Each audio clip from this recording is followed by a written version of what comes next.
consideration provided by Dupixent helps you do more with less asthma and can help you breathe better in as little as 2 weeks. Dupixent is an add-on treatment for specific types of moderate to severe asthma that's not for sudden breathing problems.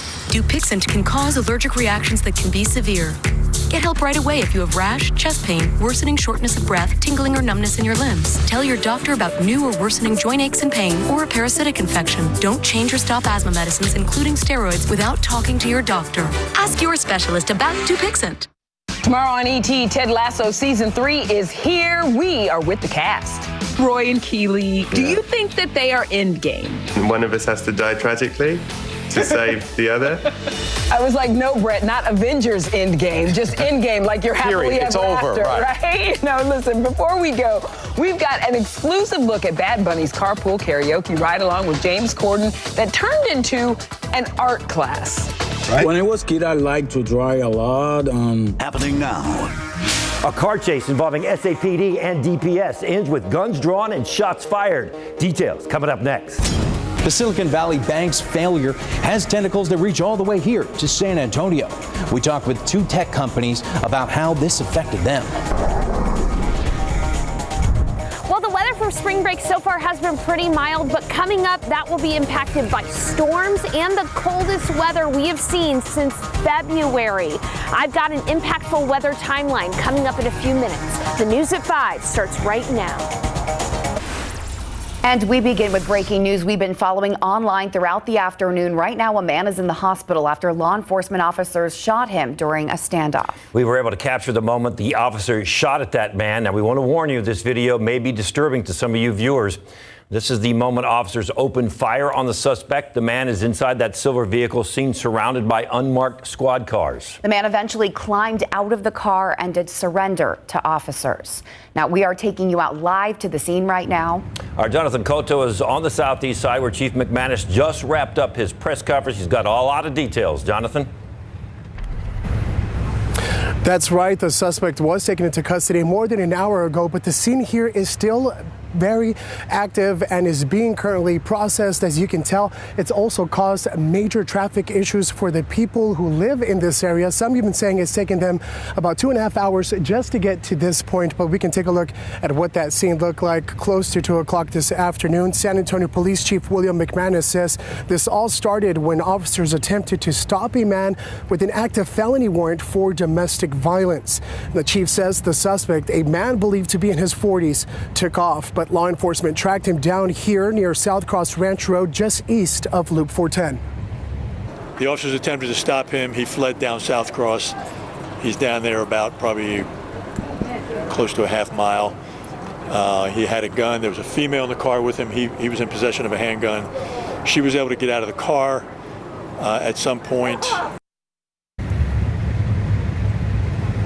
McManus also says at some point the suspect held that gun towards his head and then pointed that gun towards police officers, and that's what prompted them to open fire. SAPD, of course, will have to review any body cam footage to learn more details. The suspect, McManus says the suspect was still talking when he was taken to a nearby hospital. This is a story that we're going to continue to follow closely and bring you the latest details as they become available. Reporting live from the city's southeast side, Jonathan Cotto, KSAT 12 News. Thank you, Jonathan. It was a near miss for tech companies around the country. The Associated Press reports the collapse of Silicon Valley Bank, the largest bank failure since 2008. Yeah, hard to believe. The bank, which has numerous startups as customers, was put under control of the FDIC on Friday. And by Sunday, the Treasury Department, the Federal Reserve, and the FDIC said depositors would be able to access their money. Garrett Berger talks with 2 of their customers right here in San Antonio. There were clearly some tense moments over the weekend. Just before Silicon Valley Bank's collapse, Plus One Robotics celebrated a $50 million fundraising effort. Money that had been deposited with SVB, along with most of its operational funds. Nieva says the concern wasn't so much that they'd lose their money, but rather that the money was all tied up. The bulk of the company's money was always secure, he said, and what wasn't wouldn't have killed them. But Plus One needed access to its money with SVB so it could pay its more than 80 employees this Friday. Had they not made their resolution on Sunday night and we were still in that situation today, we'd have to find some other way to make payroll. Secure Logic CEO says the bank's failure also froze up their funds at first, which would have meant finding a workaround for its payroll. But he says he and others expected the government to cover most of the customers like them. They announced yesterday that things are going to be okay, and then this morning we woke up and everything was okay. Both companies say they'll be diversifying their banking, though, in the future. You know, we're going to look very hard at the other banks that we're going to, probably a couple of others that we're going to deepen our relationship with a little bit, you know, just make sure we have some cash sitting there. And Garrett Berger, KSAT 12 News. Well, San Antonio police are still searching for the suspects who shot and robbed a man on the northeast side. It happened around 4 this morning in the 12,700 block of Sandtrap Lane. That's near Lane and Thousand Oaks Drive. Police say a man in his 50s was shot in the shoulder during a robbery outside of his home. Officers say the victim was getting ready to leave for work when 2 men approached him and shot him. The victim says his keys and wallet were stolen, but the suspects did not take his car. He is expected to be okay, but those suspects have not been found. The San Antonio Fire Department investigating an early morning fire at a southeast side home as arson. The fire started just before 6 this morning in the 1900 block of East Highland. Firefighters say the fire spread from a travel trailer home to a home with a woman, her relative, and a dog inside. The woman who lives there says they were sleeping when a neighbor knocked on their door to let them know there was a fire. Within minutes, a window in the back of the section of the home collapsed. My neighbors came banging on my door saying to wake up and get the kids out of the house, that there's a fire. My kids aren't here, thank God. Whenever I got up, it wasn't in the house yet, but I saw the back window busted as soon as I woke up. Now, she believes the fire was intentionally set because she says there was a suspicious car fire in the area recently. Right now, arson is still investigating. Well, 2 people woke up to find a bed in their house on fire. Now 1 is hospitalized with burns. SAFD now investigating another overnight fire, this one at a home on the west side. Crews got there before 1 this morning in the 230 block of Amira's Place near Monterey Park. Firefighters saw smoke coming from the front bedroom of the home, and they were quickly able to put the fire out. That person taken to BAMC is expected to be okay. The cause of the fire still under investigation. Today, President Joe Biden signed an executive order aiming to increase the number of background checks to buy guns. As ABC's Melissa Hayden reports, the president discussing the new order while visiting Monterey Park, California, where a mass shooting left 11 dead following a Lunar New Year celebration. A new executive order on gun control signed on Tuesday by President Joe Biden. The order aims to increase the number of background checks to buy guns, promote more secure firearms storage, and ensure U.S. law enforcement agencies are getting the most out of a bipartisan gun control law enacted last summer. The president addressing the move in Monterey Park, California. The president visiting the community where a gunman stormed a dance hall near Los Angeles and shot 20 people, killing 11 following a Lunar New Year celebration. It was a 26-year-old who wrestled the semi-automatic pistol away from the gunman. Brandon Say sharing with ABC how terrifying that moment was. I feel like I was going to shoot another person, that I might cause the death of another human being. It's a very scary thought to think about. Tuesday's action does not change U.S. law, but it directs federal agencies to ensure compliance with existing laws and procedures. Current federal law requires background checks to be run on all purchases from federally licensed gun dealers. The president is also meeting with families of the victims and first responders from the Monterey Park shooting. Melissa Adon, ABC News, Los Angeles. Well, a Texas federal judge holding a hearing on the biggest abortion-related case since the Supreme Court overturned Roe versus Wade last year. The issue is about medication abortion. Anti-abortion advocates sued the FDA over medication used in that process. The lawsuit is seeking several actions, including an injunction ordering the FDA to drop its approval of the drug. That would essentially block its use nationwide, at least temporarily. Reproductive rights advocates say if the judge sides with the plaintiffs, it would eliminate the most commonly used method of abortion care.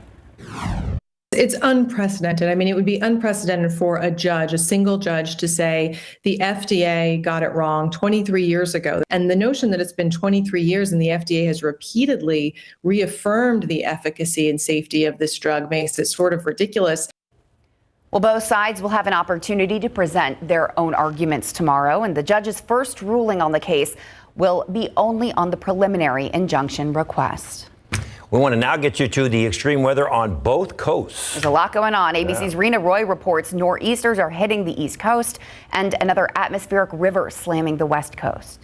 More than 90 million Americans on weather alerts from Southern California to Maine. Parts of the Northeast getting slammed by a nor'easter. When they're saying it's a state of emergency, I'm like, uh-oh. So I think we got more than we expected so far.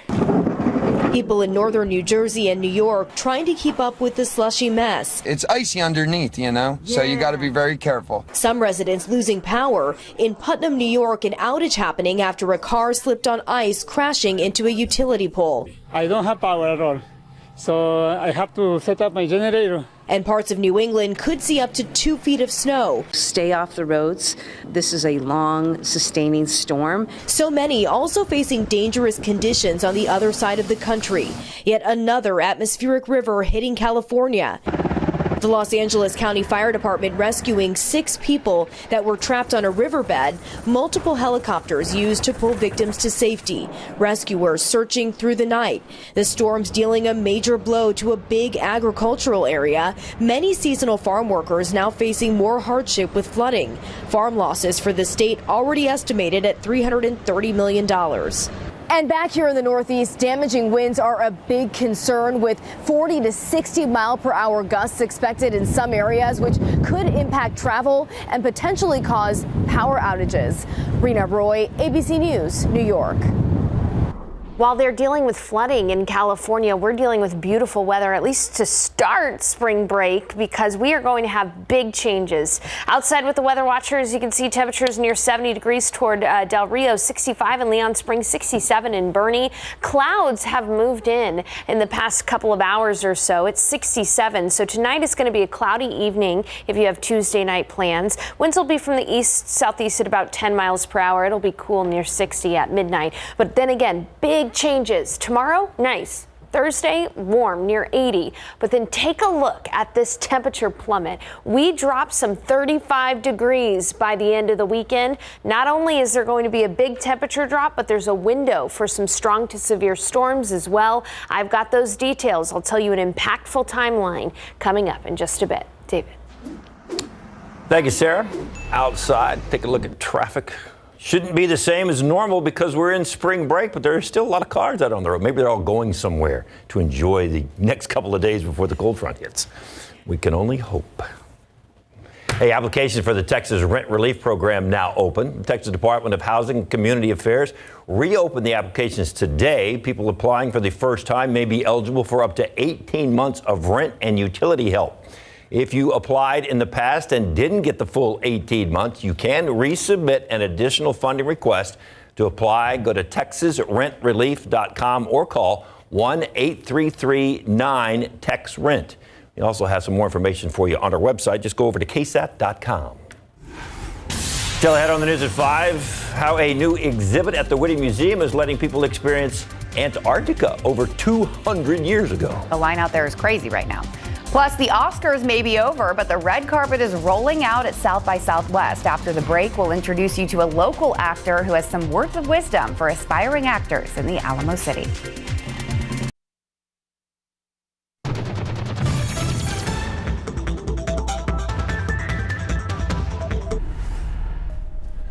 The latest San Antonio jobs report is out, and while a slight increase in unemployment numbers, experts say it's still a promising report. Coming up, we take a closer look at the numbers and hear what is projected for the rest of the year. Well, the 37th edition of the South by Southwest Film and TV Festival is now underway, and one of this year's biggest premieres was a movie called Problemista.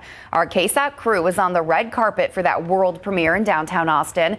The cast includes San Antonio actor James Scully, who graduated from the Northeast School of the Arts and started in theater right here at home. And we asked him what advice he has for aspiring actors in our city. San Antonio is a super culturally and artistically rich city. There's so much creative stimulation everywhere you go. Before you set your sights on somewhere like New York, Los Angeles, any of the big entertainment cities, look around and see what can I learn from the people already living in my community. Coming up at 6, we'll show you more from KSAT's coverage of the red carpet and introduce you to a San Antonio writer and director who is also premiering his new short film at South by Southwest this year. Have you ever wondered what Antarctica was like when dinosaurs roamed the land? Well, a new exhibit at the Witte Museum might be able to help you figure it all out. The exhibit is called Antarctic Dinosaurs, a Forest Frozen in Time. Visitors can see full-size replicas of dinosaurs and original fossils from the area. You can also experience the tough conditions scientists in the Arctic tundra have to go through. We all have this idea of Antarctica today, right? This frozen world. And then here you're going to come and see this lost world, this world frozen in time, where it had trees and there were pterosaurs, there were dinosaurs, there were small mammals. It was heavily vegetated.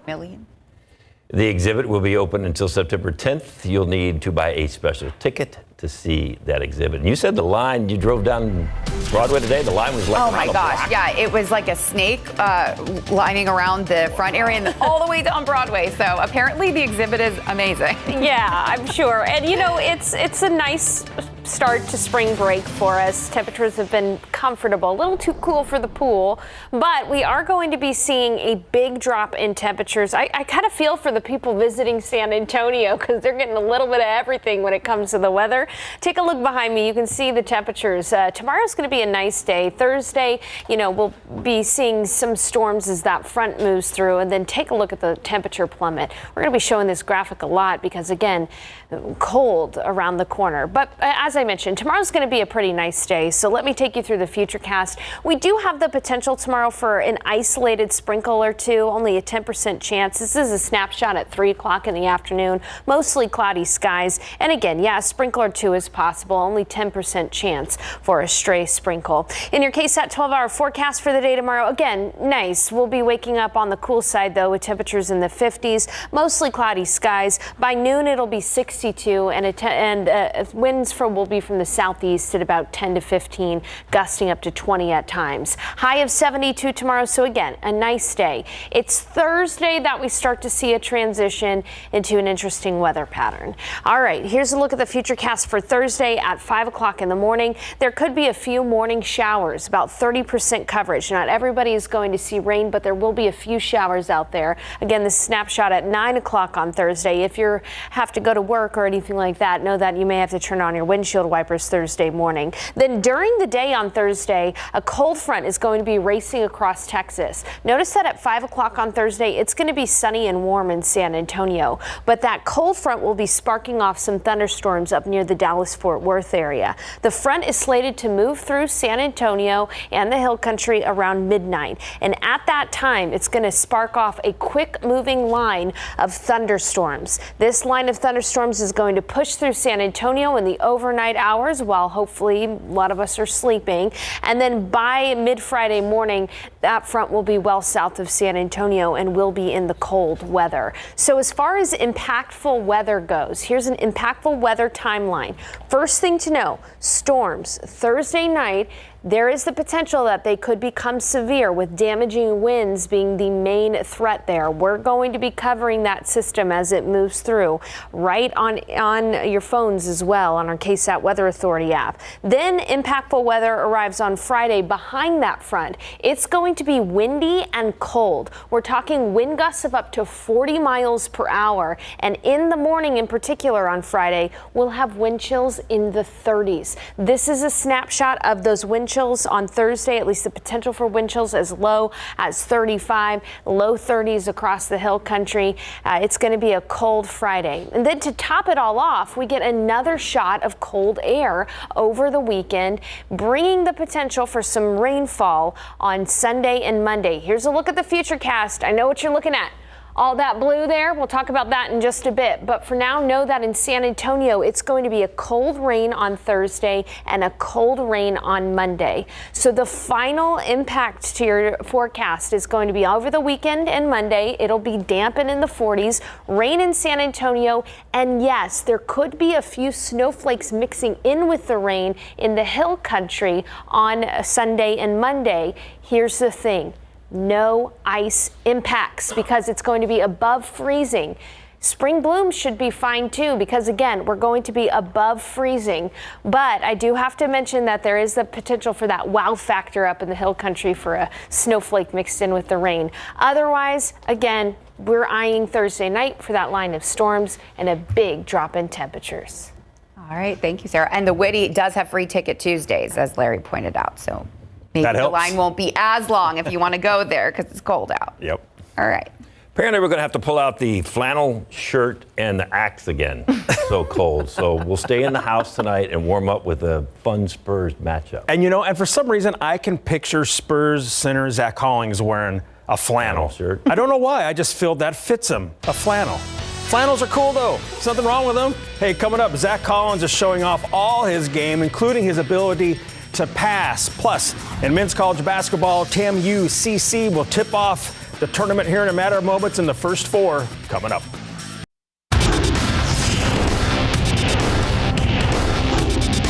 Yeah, I don't know that I like the matchup because I don't know enough about Southeast Missouri. Steve Lutz and his Islanders are about to match up with the Red Hawks on the court in Big Board Sports. But first, the Spurs will continue their 6-game homestand tonight when they host the Orlando Magic, the second and final regular season meeting between the two sides. Orlando won the first meeting 133-113 back in late December. Trey Jones is out with an illness, and rookie Malachi Branham will sit out with a right shoulder impingement. Center Zach Collins will play, though, as he looks to continue his current hot streak. He's averaging 12.5 points and 7.6 rebounds during his last 10 games. Doug McDermott says Zach isn't afraid to pass the ball either, and he's right. You got to be willing to pass for sure, and sometimes I probably pass, when it's not there. But I'm always trying to, look for cutters and look for back doors, and I think that opens up our offense a lot more if I can see that stuff. And playing with Doug, it's really easy because he moves so well, and everybody's starting to learn from Doug too, and how he moves and how hard he runs and all that stuff. Spurs will host the Magic tonight at 7 at the AT&T Center. Highlights on the night beat: Keldon is questionable with left foot soreness, and Jeremy Sohan is questionable with right knee soreness. The NCAA men's basketball tournament tips off tonight with a first four game between 16 seeds Texas A&M Corpus Christi and Southeast Missouri State. The Islanders versus the Red Hawks to start off March Madness. Texas A&M CC is solid on the move, will shoot a lot of threes, and is great at getting to the free throw line a lot. The Islanders are back in the tournament for the second straight season, and Coach Lutz is proud of his guys. Yeah, our guys are extremely excited.